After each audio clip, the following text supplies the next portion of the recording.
Hello বন্ধুরা, কেমন আছেন সবাই? আশা করি সবাই ভালো আছেন। ওয়ার্ল্ড ভিসা সলিউশনের আজকের বিশেষ পর্বে আপনাদের সকলকে স্বাগত জানাচ্ছি। আমি মাহমুদুল হাসান। আজকের এই বিশেষ পর্বে আমি আলোচনা করব আমেরিকার ভিসা রিলেটেড একটি অতি গুরুত্বপূর্ণ আপডেট নিয়ে।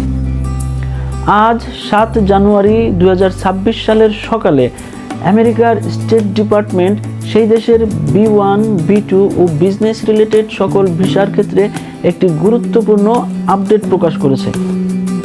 যেই আপডেটটি প্রকাশ হবার পরে বাংলাদেশের সমস্ত মানুষের মনে এইটা নিয়ে চলছে নানান উৎসাহ, উদ্দীপনা, কৌতূহল ও উৎকণ্ঠা। সকলের মনেই প্রশ্ন যে এই নতুন আপডেটটি কবে থেকে কার্যকর হবে, এই নতুন আপডেট বা ভিসা বন্ডটি কত ডলার হবে, কিভাবে পে করতে হবে, কার কার উপরে পে করতে হবে, এবং যদি পে না করি কি কি সমস্যা হবে, এবং পে করার পর সেই বন্ডটি আমি কি আদৌ ফেরত পাবো, যদি ফেরত পাই তাহলে কিভাবে ফেরত পেতে পারি।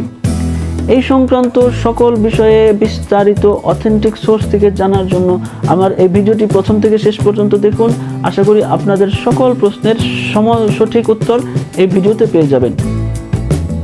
পাশাপাশি আপনাদের সকলের কাছে আমার একটি অনুরোধ থাকবে, আমার এই চ্যানেলটি সাবস্ক্রাইব করবেন, যাতে আপনার প্রয়োজনীয় ক্যাটাগরির, আপনার নির্দিষ্ট দেশের প্রয়োজনীয় ক্যাটাগরির সকল ভিসার সমস্ত তথ্য, আপগ্রেড তথ্য আমার এই চ্যানেলে পেয়ে যাবেন। পাশাপাশি আপনি যদি নিজের ভিসা করতে চান, বিশ্বের সকল দেশের ভিসা নিজেরটা করতে চান, কিংবা আপনার পরিবার বা বন্ধু বান্ধবেরটা করে দিতে চান, অথবা আপনি নিজে যদি একজন ভিসা এক্সপার্ট হতে চান, তাহলে আমার এই চ্যানেলটি সাবস্ক্রাইব করবেন।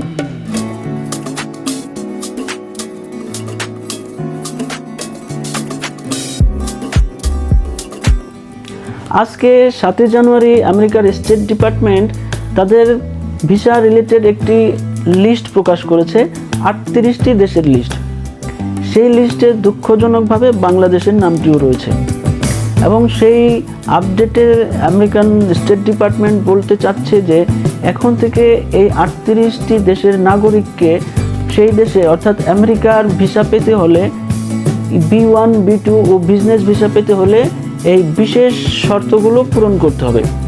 আর এই বিশেষ শর্তটি কি? সেটি হচ্ছে ভিসা বন্ড। ভিসা বন্ড কি? ভিসা বন্ড হচ্ছে এক ধরনের আর্থিক নিশ্চয়তা। অর্থাৎ গত 20 বছরের আমেরিকান যতগুলো বাংলাদেশিদের ভিসা দিয়েছে, বাংলাদেশি সহ এই 38টি দেশের নাগরিকদের যেই ধরনের ভিসা দিয়েছে, একটি রিসার্চে দেখা যাচ্ছে যে অধিকাংশ মানুষই সেই ভিসার রুলস অ্যান্ড রেগুলেশন ব্রেক করেছেন। যার ফলে আমেরিকান স্টেট ডিপার্টমেন্ট আর চায় না যে এই সমস্ত দেশের নাগরিকরা সেই দেশে যেয়ে সেই রুলস অ্যান্ড রেগুলেশনগুলো ব্রেক করেন এবং অবৈধভাবে সেই দেশে থেকে যান। তাই তারা নতুন এই বন্ডের ব্যবস্থা করেছেন, যার মাধ্যমে প্রমাণিত হবে যে আপনি এই একটি নির্দিষ্ট পরিমাণ টাকা, এই টাকার পরিমাণটাও অনেক বেশি, এই টাকাটা জমা দিয়ে তারপরে আপনি আমেরিকায় যাবেন। আপনি যদি সেই দেশের রুলস অ্যান্ড রেগুলেশন ঠিকমতো না মানেন, তাহলে আপনার এই টাকাটি তারা আর ফেরত দেবে না। এটিকেই বলা হচ্ছে ভিসা বন্ড। এই ভিসা বন্ড কত ডলার? এখানে ইউএস ডিপার্টমেন্ট 3টি অ্যামাউন্টের কথা উল্লেখ করেছেন। একটি হচ্ছে $5,000, আরেকটি $10,000, আরেকটি $15,000। $10,000 হয় প্রায় 12.5 লাখ টাকা, আর $15,000 হয় 18 লাখ টাকারও বেশি। আপনি যারা এই ক্যাটাগরির জন্য B1 ও B ক্যাটাগরির জন্য B1, B2 এবং ভিসা ক্যাটাগরি বিজনেস ভিসার জন্য অ্যাপ্লিকেশন করবেন, তাদের সকলকে এখন থেকে এই ভিসা বন্ড জমা দিয়ে তারপরে ভিসা রিসিভ করতে হবে। এখন প্রশ্ন হচ্ছে কার উপরে কত ডলার পে করতে হবে, অর্থাৎ 5,000 কার উপরে, 10,000 কার উপরে, কিংবা 15,000 কার উপরে। ইউএস ডিপার্টমেন্ট এই বিষয়ে স্পষ্ট কিছু বলেনি, তবে তারা বলেছে এটি নির্ভর করে ভিসা অফিসারের উপরে। অর্থাৎ আপনি যেই দিন ইন্টারভিউ দেওয়ার জন্য অ্যাম্বাসিতে যাবেন, যখন আপনার ইন্টারভিউটা পজিটিভ হবে, যখন ভিসা অফিসার আপনাকে বলবেন যে আপনার অ্যাপ্লিকেশনটি সাকসেস হয়েছে, আপনাকে অ্যাপ্রুভ করা হলো, তখন তিনি ভিসা অফিসার আপনাকে বলে দিবেন যে আপনি $5,000 কিংবা $10,000 কিংবা $15,000 ভিসা বন্ড জমা করেন। তারা এটা বলবে এবং সাথে সাথে তারা আপনাকে গাইড করে দিবে কিভাবে এটি পে করতে হবে। এটি পে করতে হলে আমেরিকার নিজস্ব সরকারি ওয়েবসাইটের একটি লিঙ্কে যে pay.gov এখানে যে তারপরে পে করতে হবে। এই পে করার পর এটা যখন অ্যাপ্রুভ আসবে তখন থেকে আপনার ভিসাটি কার্যকর হবে। এই ভিসাটি এই শর্তযুক্ত, এটি মূলত একটি শর্তযুক্ত ভিসা। এই শর্তযুক্ত ভিসা যারা পাবেন তাদের আরও কিছু ডিফিকাল্টিস ফেস করতে হবে। যেমন আপনি এই ভিসাটি যদি পান তাহলে আপনার জন্য নির্ধারিত 3টি এয়ারপোর্ট দিয়েই আপনাকে আমেরিকায় প্রবেশ করতে হবে। আমি মনে করি, ব্যক্তিগতভাবে মনে করি এটি একটি অপমানজনক এবং লজ্জাজনক, কারণ তারা আপনাকে এই 3টি এয়ারপোর্টের বাইরে অন্য কোনো এয়ারপোর্ট দিয়ে আমেরিকায় ঢুকতে দিবে না বা বের হতেও দিবে না।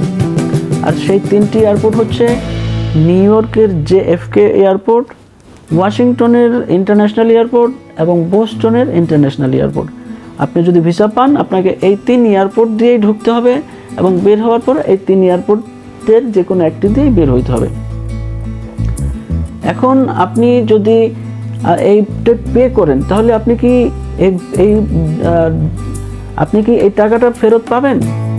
হ্যাঁ, আপনি যে রুলস অ্যান্ড রেগুলেশন তারা দিবে সেইটি যদি আপনি ঠিকঠাক মতো ফলো করেন তাহলে আপনি আপনার টাকাটা ফেরত পেয়ে যাবেন। সেটা কীরকম?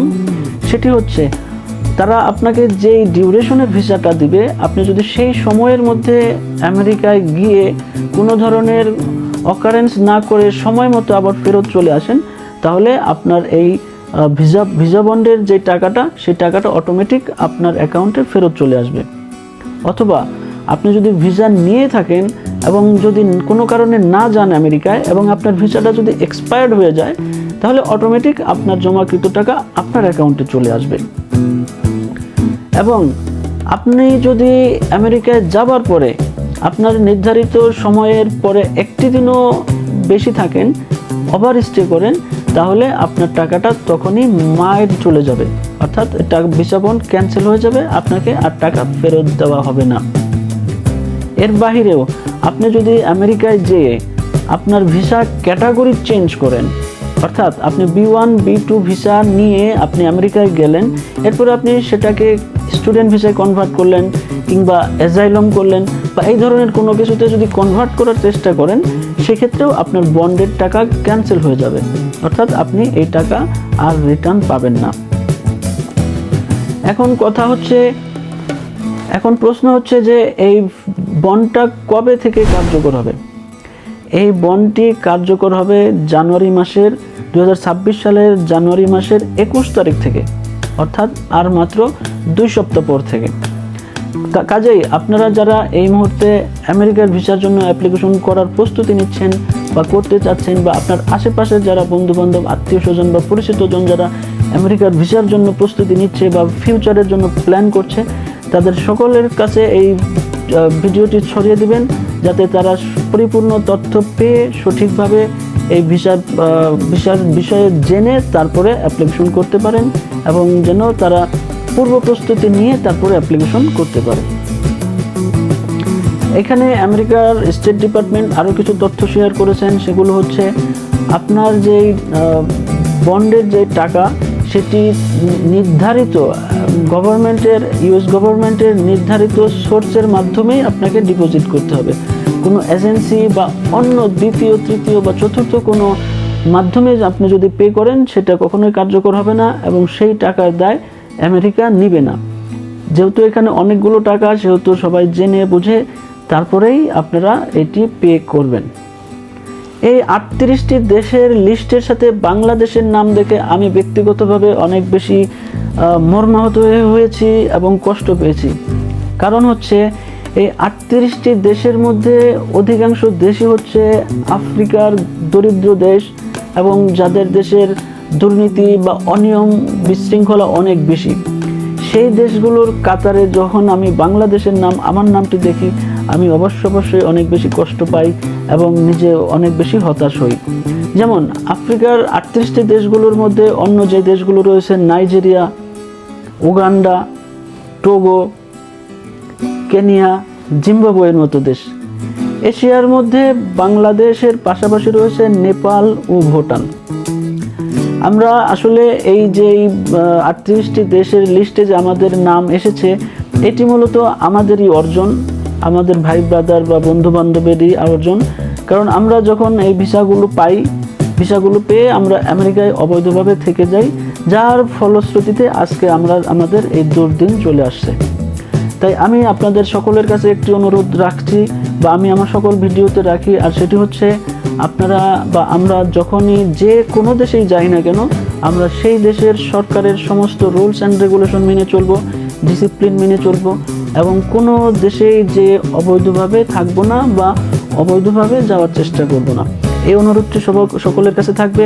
এবং সকলে নিজেকে, আমরা যখন বিদেশে যাব সকলেই নিজেকে বাংলাদেশের একজন দূত বা অ্যাম্বাসেডর হিসেবে মনে করব, যাতে বাংলাদেশের মুখ কিভাবে উজ্জ্বল হয় সেই চেষ্টাটাই করব। কাজেই বন্ধুরা, এই বিশেষ পর্বটি এখানে শেষ করছি। যদি ভিডিওটি ভালো লাগে এবং গুরুত্বপূর্ণ মনে হয় তাহলে অবশ্যই আপনার পরিচিত জনদের কাছে ভিডিওটি ছড়িয়ে দিবেন এবং লাইক কমেন্ট করবেন এবং শেয়ার করবেন। এবং আপনার যদি এই সংক্রান্ত কোনো প্রশ্ন থাকে বা জিজ্ঞাসা থাকে অবশ্যই কমেন্ট করে জানাবেন। আমি সকলের কমেন্টস পড়ে এরপরে আবার আপডেট নিয়ে আমি প্রয়োজনে আরেকটি ভিডিও বানাবো, যাতে আমরা সকল বাংলাদেশি ভাইরা সকল ধরনের স্ক্যাম মুক্তভাবে আমরা নিজেদের ভিসা নিজেরাই করতে পারি। সকলে ভালো থাকবেন, সুস্থ থাকবেন ও নিরাপদ থাকবেন। ধন্যবাদ।